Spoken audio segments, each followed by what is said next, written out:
இதுவரைக்கும் இருப்பது எங்கள் முருகனுக்கு ஆறுபடை ஆறுபடை ஆறுபடை.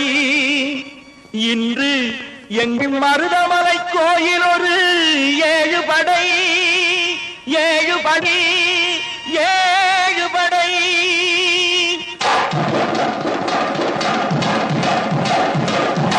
மருதமலைக்கு நீங்க வந்து பாருங்க, ஒரு தரம் மருதமலைக்கு நீங்க வந்து பாருங்க. ஈசன் மகனோடு மனம் விட்டு பேசி பாருங்க.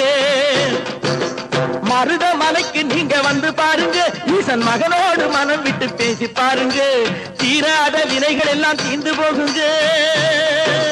சத்தியமா சொல்லுறேன், தீராத வினைகள் எல்லாம் தீர்ந்து போகுங்க. அது தீராவிட்டால் வந்து என்னை கேளுங்க, அது தீராவிட்டால் வந்து என்னை கேளுங்க.